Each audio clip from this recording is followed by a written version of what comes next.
In a moment, the man who says he will sign away all corporate liability to go inside the Pike River mine. Lots of people are emailing us tonight saying they will go in too. People feel really strongly about this, but to put it in perspective, we have some footage never broadcast before from inside the mine. It's from a third robot that went in after the first explosion and made it to around 1,500 metres. It shows that the tunnel or drift which leads to the mine itself is relatively intact. But while it offers an insight, it must be remembered the drift could have deteriorated over the past 4 years. The drift is the 2.3 kilometre tunnel which leads to the coal mine itself, deep underground. It had the conveyor belt which you can see carrying out the coal. Now the tunnel is looking pretty messy. Power cables have fallen off mounts and there's a lot of silt and rock washing down. We're told it's always had water running down, but it used to be down a channel to the side. Now, about 1,500 metres in, there's a loader which is blocking the tunnel, and it will need to be moved if the drift is ever re-entered.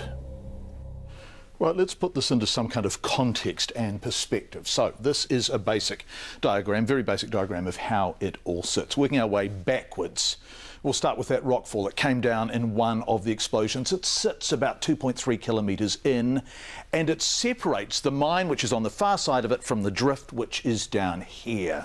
At about 1,500 metres, that loader you just saw, it is broken down, it is very much stuck there, and it may prevent an impediment to going further through. No one is absolutely sure about that, but that's where it is. And then at the other end, the drift is blocked by a man-made seal to keep the dangerous levels of methane through there from mixing with oxygen from the outside. That's at about 170 metres in, and remember that is man-made. Now that seal was put in obviously by a team of workers including Marty Palmer. Marty walked into the drift every day to inspect it while he worked for Pike, and he does want to go in even further. He spoke with Dan Parker, who started by asking him, will he take no for an answer? I wouldn't accept that. If suddenly you say it's too dangerous, what are we doing running underground mines in New Zealand? You know, it's a drift. We're not going into the back of the mine. The first stage is to get this drift sorted out and get reventilated. Would you go in? Definitely. I'll do it tomorrow. I reventilated 170 metres, and I would love to be part of it. So would you be prepared to sign away any corporate liability in order for this to go ahead? Definitely, and there would be a lot of other people that would. Like, you've got to have trained men to do this, and it's got to be well orchestrated and everything followed by the book. And it's obvious to me that WorkSafer looked at this, Mines Rescue, all the people up top have looked at it and find it acceptable that this drift can be reventilated.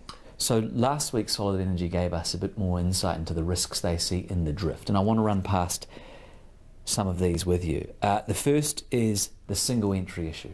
It's not an issue. In underground mining, when you're doing an entry with a machine, or even the older days of shot firing, things could fall behind you. You manage that risk by putting an extra support. What if there was a rock fall?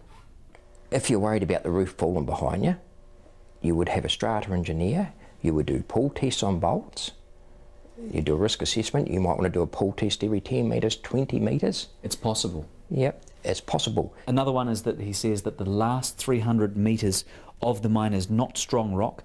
I quote, it passes through a major geological fault where all the surrounding material is fractured.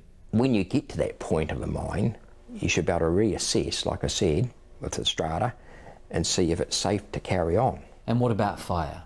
You got that in any operation underground. You have iron co-loaders, personal man transport, they're all fitted with fire suppression units, gas methane units.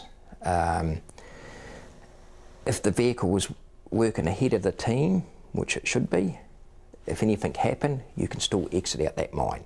What about the risk that it's a gassy mine at the far end? The mine's got a 1 in 7 rise, so methane's lighter than air, which will degas out the top at the borehole, the one they've nominated, and this could take weeks. And as this happens, you've got a fan at the front, and that's a variable speed fan. Fresh air will go in the tunnel. So is anybody saying she'll be right, we'll deal with it when we get there? These people are professional people.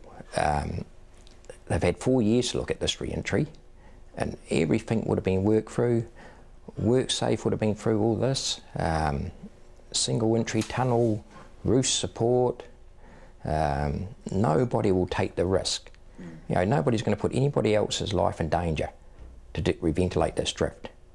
But reventilating this drift is going to get, it mightn't give the families a lot of hope of what we find, but it also gets us up past the pump bay where there's a lot of electrical equipment that can be bought out, SCADA data on it. You might get some information. You just don't know what information you could find that could help mining in the future. There are a number of experts saying that who are prepared to go up. Dan Parker was the reporter.